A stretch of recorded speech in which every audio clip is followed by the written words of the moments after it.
I'm spotting here. It's The Edge of the World. These are short stories with like a main thing kind of going on in between these chapters. But this one's called The Edge of the World. Dandelion came down the steps of the inn carefully, carrying 2 tankards dripping with froth. Cursing under his breath, he squeezed through a group of curious children and crossed the line at a diagonal, avoiding the cowbats. A number of villagers were already gathered around the table in the courtyard where the Witcher was talking to the alderman. The poet set the tankards down and found a seat. He realized straight away that the conversation had an advanced jot during his short absence. "I'm a Witcher, sir," Geralt repeated for the umpteenth time, wiping beer froth from his lips. "I don't sell anything. I don't go around enlisting men for the army, and I don't know how to treat glanderers. I'm a Witcher. It's a profession," explained Dandelion yet again. "A Witcher, do you understand? He kills strigas and specters. He exterminates all sorts of vermin professionally for money. Do you get it, alderman?" Ah, the alderman's brow deeply furrowed and thought grew smoother. "A Witcher, you should have said so right away." "Exactly," agreed Geralt. "So now I'll ask you, is there any work to be found around here for me?" The alderman quite visibly started to think again. Work? Maybe those, well, where things. "You're asking, are there any where thing hereabouts?" The Witcher smiled and nodded, rubbing an itching eyelid with his knuckles. "That there are," the alderman concluded after a fair while. "Only look ye yonder, see ye those mountains? There's elves live there. That there is their kingdom. Their palaces, hear ye, are all of pure gold. Oh, aye, sir. Elves, I tell ye, 'tis awful. He who yonder goes never returns." "I thought so," said Geralt coldly, "which is precisely why I don't intend going there." Dandelion chuckled impudently. The alderman pondered a long while, just as Geralt had expected. "Ah," he said at last, "well, aye, but there be other where things too.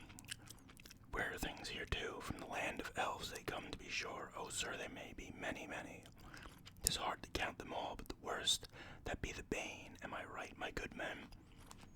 The good men came to life and besieged the table from all sides. "Bane," said one. "Aye, aye, 'tis true, what the alderman says. A pale virgin, she walks the cottages at daybreak, and the children, they die." "And imps," added another, a soldier from the watchtower. "They tangle up the horses' manes in the stables. And bats, there be bats here. And mirabodins, you come up all in spots because of them." The next few minutes passed in a recital of the monsters which plagued the local peasants with their dishonorable things, or their simple existence. Geralt and Dandelion learned of misgids and mimoons, which prevent an honest peasant from finding his way home in a drunken stupor, or the flying drake which drinks milk from cows, of the head on spider's legs which runs around the forest, of kobolds which wear red hats, and about a dangerous pike which tears linen from women's hands as they wash. And just you wait, and it'll be at the women themselves. They weren't spared here in the Old Nan. The hag flies on a broom at night, and performs abortions in the day, that the miller tampers with the flour by mixing it with powdered acorns, and that a certain Duda believed the royal steward to be a thief and scoundrel. Geralt listened to all this calmly, nodding with feigned interest, and asked a few questions about the roads and layout of the land, after which he rose and nodded to Dandelion. "Well, take care, my good people," he said. "I'll be back soon. Then we'll see what can be done." They rode away in silence along the cottages and fences, accompanied by yapping dogs and screaming children. Geralt set Dandelion standing in the stirrups to pick a fine apple from a branch which stretched over the orchard fence. There goes a helicopter. I apologize for that. "All the way you've been complaining about it, harder and harder to find work, yet from what I just heard, it looks as if you could work here without break until winter, you'd make a penny or two, and I'd have some beautiful subjects for my ballads. So explain why we're riding on. I wouldn't make a penny, Dandelion. Why? Because there wasn't a word of truth in what they said. I beg your pardon. None of the creatures they mentioned exist. You're joking, Dandelion spat out a Pippin through the apple core at a patched mongrel. No, it's impossible. I was watching them carefully, and I know people, they weren't lying. There's a lawnmower as well now. No, the Witcher agreed. They weren't lying. They firmly believed it all, which doesn't change the facts. The poet was silent for a while. None of those monsters. None. It can't be. Something of what they listed must be here. At least one. Admit it. All right, I admit it. One does exist for sure. Ha! What? A bat. They rode out beyond the fences. The last fences onto a highway between beds yellow with oilseed and cornfields rolling in the wind. Loaded carts traveled past them in the opposite direction. The bard pulled his leg over the saddle. Bo rested his lute on his knee and strummed nostalgic tunes, waving from time to time at the giggling, scantily clad girls wandering along the sides of the road carrying rakes on their robust shoulders. Now the camera's screwing up on my laptop. This is awesome.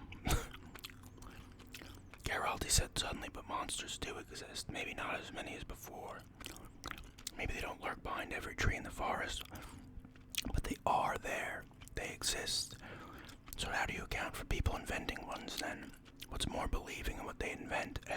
Famous Witcher. Haven't you wondered why? I have, famous poet, and I know why. I'm curious. People, Geralt turned his head, like to invent monsters and monstrosities. They have seen less monsters. Then they seem less monstrous themselves. When they get blind, drunk, cheat, steal, beat their wives, starve an old woman when they kill a trapped fox with an axe, or riddle a last existing unicorn with arrows. They like to think that the Bane entering cottages at daybreak is more monstrous than they are. They feel better then. They find it easier to live. I'll remember that, said Dandelion. After a moment's silence, I'll find some rhymes and compose a ballad about it. Do, but don't expect the great applause. They rode slowly, but lost the last cottages of the hamlet from sight. Soon they had climbed the row of forested hills. Ha! Dandelion halted his horse and looked around. Look, Geralt, isn't it beautiful here? Idyllic, damn it. A feast of the eyes. The land sloped gently down to a mosaic of flat. This is going to be a tough one. I don't know if that lawnmower is picking up. Even fields picked out in variously colored crops. In the middle, round and regular like a leaf of clover, sparkled the deep waters of 3 lakes, surrounded by dark strips of alder thickets. The horizon was traced by a misty blue line of mountains, rising above the black, shapeless stretch of forest. We're riding on, Dandelion. And this freaking thing keeps glitching. Oh, man. The road led straight toward the lake alongside dikes and ponds hidden by alder trees and filled with quacking mallards, garganets, herons, and grebes. The richness of bird life was surprising alongside the signs of human activity. The dikes were well maintained and covered with fascines, while the sluice gates had been reinforced with stones and beams. The outlet boxes, which were not in the least rotten, trickled merrily with water. Canoes and jetties were visible in the reeds by the lake, and bars of set nets and fish pots were poking out of the deep waters. Dandelion suddenly looked around. Someone's following us, he said, excited. In a cart. Incredible, scoffed the Witcher without looking around. In a cart? And I thought that the locals rode on bats. Do you know what? Growled the troubadour. The closer we get to the edge of the world, the sharper your wit. I dread to think what it will come to. They weren't riding fast, and the empty cart, drawn by 2 piebald horses, quickly caught up with them. Whoa! The driver brought the horses to a halt just behind them. He was wearing a sheepskin over his bearskin, and his hair reached down to his brows. The gods be praised, noble sir. raise them if we want to, murmured the Witcher. I call myself Netley, announced the carter. I was watching ye speak to the alderman at Upper Posada. I know ye to be a Witcher. Geralt let go of the reins and let his mare snort the roadside nettles. I did hear, Netley continued, the alderman prattle ye stories.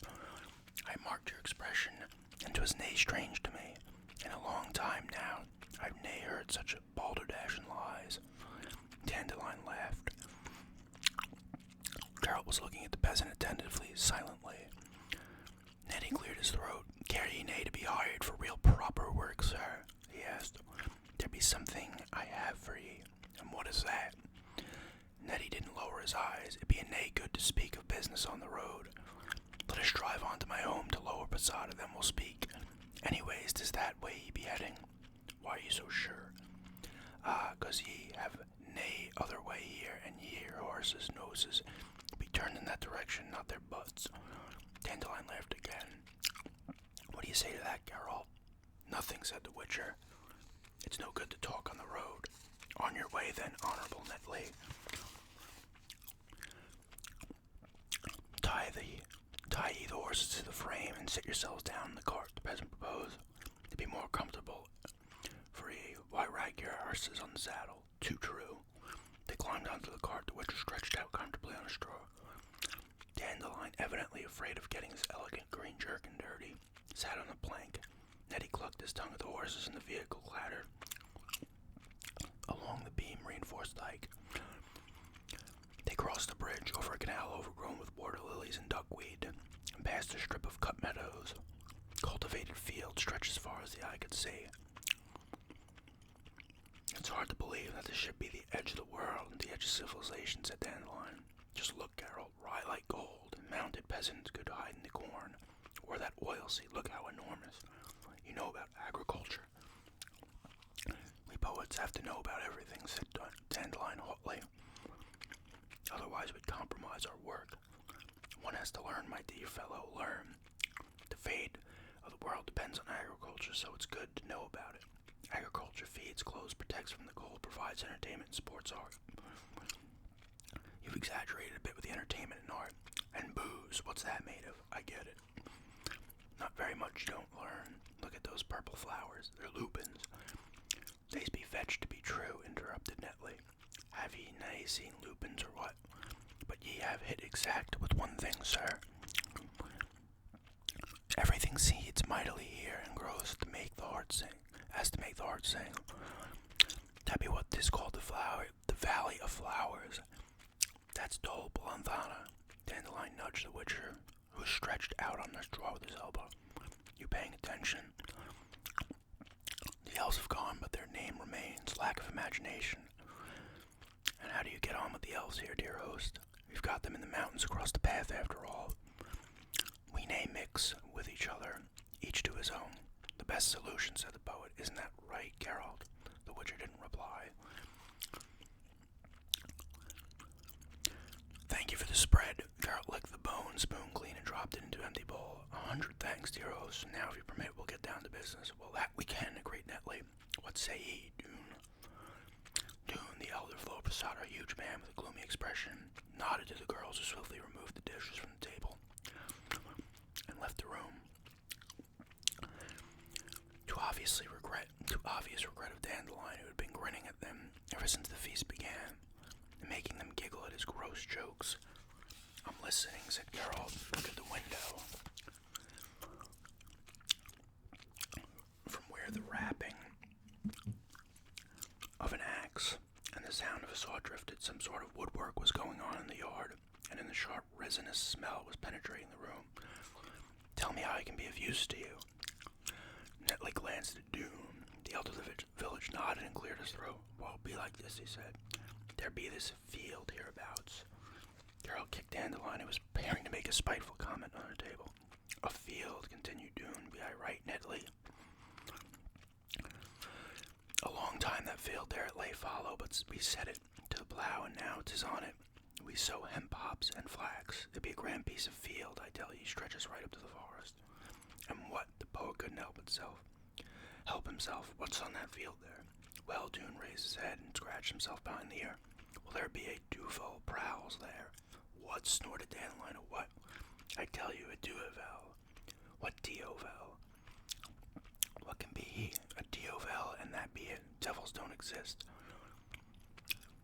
Don't interrupt Dandelion, said Geralt in a calm voice, and go on, Honorable Dune. I tell you, it's a Diovel. I heard you, Geralt. Could be incredibly patient when he chose. Tell me, what does he look like? Where did he come from, and how does he bother you? One thing at a time, if you please. Well, Dune raised his gnarled hand and started to the count, with great difficulty, folding his figures over one at a time. One thing at a time, forsooth, ye be a wise man. Well, it be like this. He looks, sir, like a Diovel, from all over the world like a Diovel. Where did he come from? Well, nowhere. Crash, bang, wallop him. And there we have him, a Diovel, and bothers us forsooth he does, nay, bother us overly. There be times he even helps. Helps, cackled Dandelion, trying to remove a fly from his beer. A devil.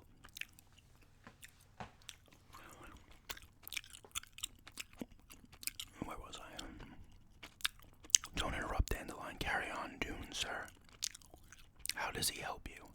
This, as you say. Diovel, repeated the Freeman with emphasis.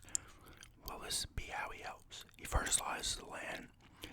He turns the soil, he gets rid of the moles, scares birds away, watches over the turnips and beetroots. Oh, and he eats the caterpillars, he does. They do hatch in the cabbages.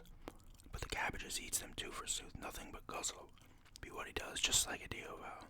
Dandelion cackled again, then flicked a beer-drenched fly at a cat seeping by the hearth. The cat opened one eye and glanced at the bard reproachfully. Nevertheless, the Witcher said calmly, you're ready to pay me to get rid of him, am I right? In other words, you don't want him in the vicinity. And who, Dune looked at him gloomily, would care to have a Diovel on his birthright soil? This be our land since forever bestowed upon us by the king, and has naught to do with his Diovel. We spit on his help. We've got our hands ourselves, have we not?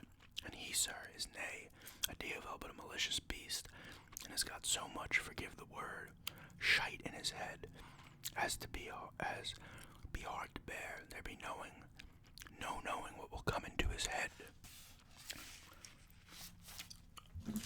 Alright, I think I'm gonna stop there. I'm getting a little bit of a headache. That noise was throwing me off, but next time I read from here, I just marked the page, so I'll pick up again from that. If you've watched the show, The Witcher show, you would know this story. This is actually in the show, one episode. But yeah, that's some reading from the Witcher The Last Wish. Thanks for checking this out, and have a good day.